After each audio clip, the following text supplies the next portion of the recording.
Estamos de regreso, Alfredo. Mira, estaban los grandes tiburones viendo, ya los chamaquearon, ya los midieron, saben que el país está muy mal económicamente, no es ningún secreto.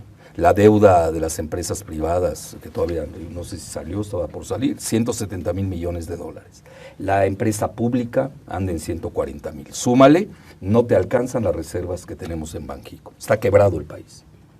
Es la helenización energética de México, es una Grecia energética, para acabar pronto. Entonces, obviamente los vieron a qué aspiraban, ya los midieron, y ellos se van a lo principal, que son las aguas profundas. Ahí viene que se van a licitar el año entrante, y ahí sí, nunca mintieron, ese es el tesoro verdadero. Ahora, también no saben hacer las cosas, no las saben, no puedes operar contra los tiempos globales, que además se te imponen. Primero tienen la guerra de precios que se está dando entre Arabia Saudita y Estados Unidos por el famoso Shale Gas. Eso no se tomó en cuenta. Yo hubiera pospuesto la licitación, pero se nota la prisa que tiene el gobierno de tener ingresos, que no saben por dónde tenerlos. Esa es la realidad. Segundo punto, estamos bajo la espada de Damocles, de la elevación de las tasas de interés por la Reserva Federal, que eso es tremendo. Y luego, para abonar en contra, pues viene ya Irán, ya anunciaron que la incorporación de Irán al mercado internacional va a ser de alrededor de 1 millón de barriles, lo cual va a golpear durísimo a México. Es decir, realmente es un desastre a todos no es nada más una licitación. Eso ya veíamos venir que sí va a dar en esta circunstancia. Entonces, ¿qué están buscando? Que prácticamente lo van a querer regalado. Es decir, es como en el comercio, te agarran sin resguardos y te van a hacer pedazos en tu propio país, tus propios comerciantes, amigos, e iguales a nivel internacional. Pero si hubiera sido regalado, en ese sentido, o sea, yo ahí sí voy a discutir el tema, de que si hubiera sido regalado, la aportación por parte de las empresas privadas hubiera sido mucho mayor en términos de lo que el Estado se está quedando. Es decir, este primer ejercicio nos demuestra que el Estado, y lo dicen así las petroleras internacionales, el Estado mexicano está imponiendo condiciones que al mercado no le son convenientes. En ese sentido no se está regalando las cosas. Si estuvieran regalando las cosas, el Estado mexicano hubiera apostado por tener un 10%, un 20%. Estás pidiendo tener hasta un 80% de las utilidades. Son cifras alegres, ¿no? Bueno, ya las cifras alegres del 60 gobierno. y 80%, pero más del 50%. ¿Quién va a auditar quién va a auditar la extracción? Bueno, ¿cómo van a estar las cuentas contadas? No, es el tema. De la transparencia. Mira, hay hay un clásico ejemplo de ExxonMobil en Kazajstán, que se lo dieron a 10 años. Nunca aportó un peso de utilidad. Sí, claro. ¿Tú crees que van a haber utilidades? Claro. Y luego también hay que entender esa postura del gobierno, esto que ha dicho Pedro Joaquín Codwell, hay que entenderla, pues ellos están cuidando también su frente interno, ¿no? Si se viera así como una descarada entrega de los recursos, pues los cuestionamientos internos y de movilización social serían muy grandes. Tienen que cuidar, o sea, lo que hicieron ayer fue acostumbrarnos a estos procesos de licitación, para que veamos los ciudadanos que no pasa nada, ¿no? Entonces, para que sea algo rutinario, ordinario en la vida del país y no haya mayores cuestionamientos. Pero yo sí creo, como Alfredo, que al final de cuentas vamos a acabar entregando todo, ¿no?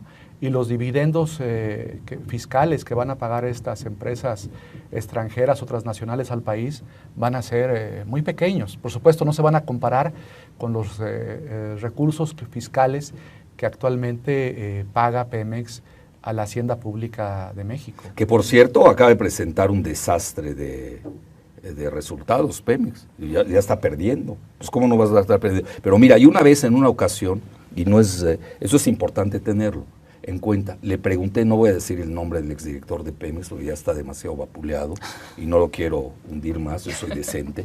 Le pregunté públicamente en la UNAM, había ya un evento, el hoyo y la dona. ¿Te acuerdas del famoso hoyo y la dona? Ya ves que México tiene una participación. ¿Alguien me puede decir cuánto obtiene México del hoyo y la dona?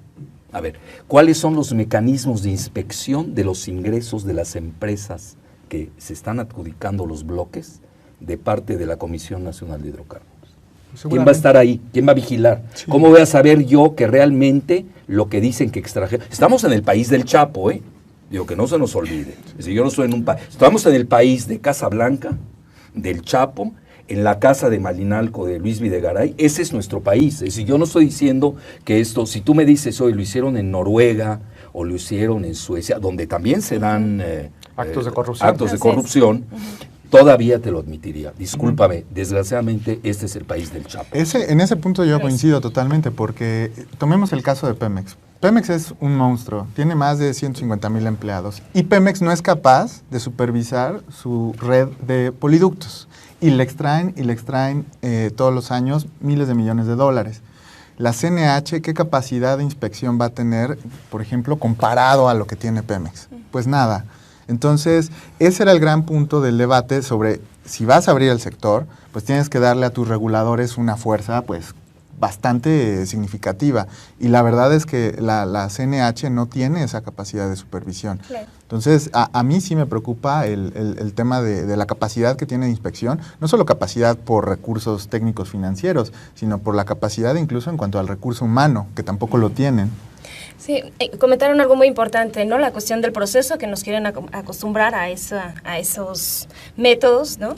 Y también la cuestión de corrupción. En este sentido, digo, el presidente de la Comisión Nacional de Hidrocarburos ayer se jactó de la transparencia que había tenido este proceso de licitaciones, lo cual contrasta con la opacidad y con la premura con la que fueron aprobadas tanto la reforma como las leyes secundarias. En realidad, este paso a este modelo energético ¿se hace de cara a la ciudadanía o es un simulacro de transparencia? Sí, yo pienso que es un proceso de simulación. Recuerdo recientemente la aprobación de la ley de transparencia, ¿no? la nueva La ley, opaca ley de la transparencia. nueva ley nacional de transparencia.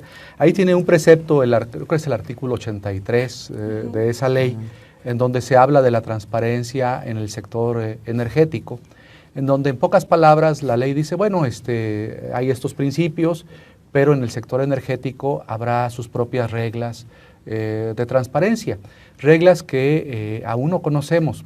Yo acabo de tener a un estudiante norteamericano, egresado de Harvard, ahí en el instituto, investigando dos cosas. Me dijo, a los norteamericanos de la reforma energética nos interesan dos temas.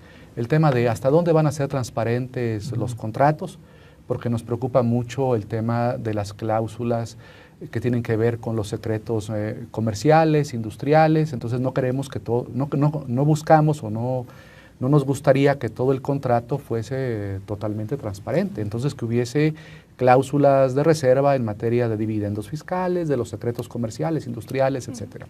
Y el otro gran tema que nos preocupa mucho es que no confiamos en México en el tema de las adquisiciones, de las licitaciones. Entonces queremos saber exactamente cuáles son las garantías del Estado, del gobierno mexicano, para que no nos ocurra un evento o un fenómeno como el que se vivió con la licitación del tren bala a Querétaro, ¿no? Entonces no queremos eso. Entonces estamos cuidando nuestras inversiones y ver hasta dónde vamos a participar dependiendo de esos elementos que pueden aparecer técnicos o aburridos, pero que para nosotros son de fundamental importancia.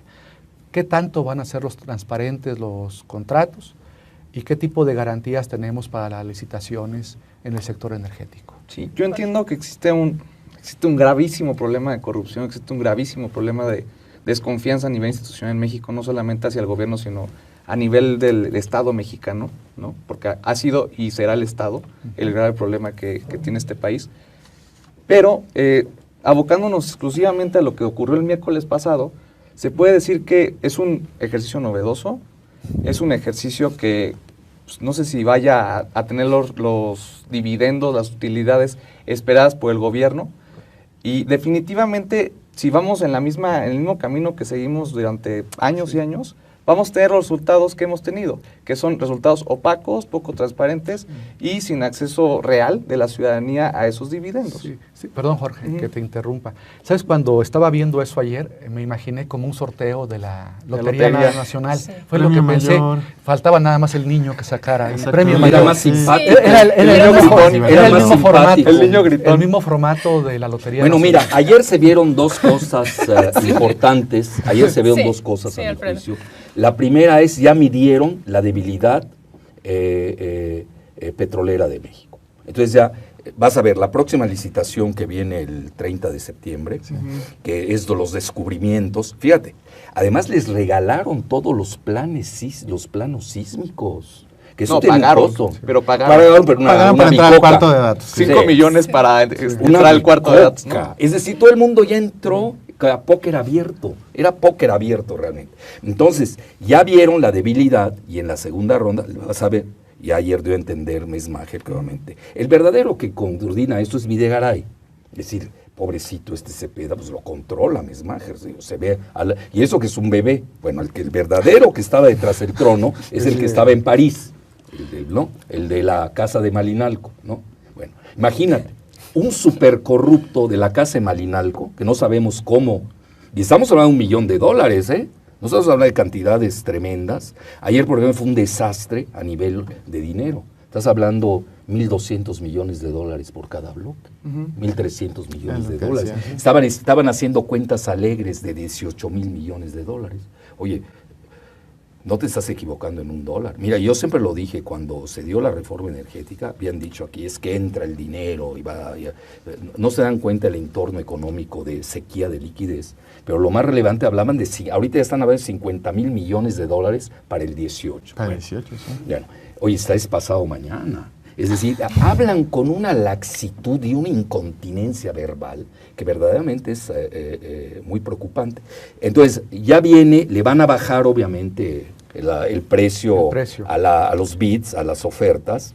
Ya los midieron, yo creo que se van a ir al 50, como lo hicieron los de la India. Y ayer que estaba yo leyendo al Financial Times, que hizo, nos gusta o no, porque son los más interesados, estaba haciendo un buen resumen. Fíjate que dijeron algo que porque había espantado a los inversionistas, son las garantías de desastre en el Golfo de México.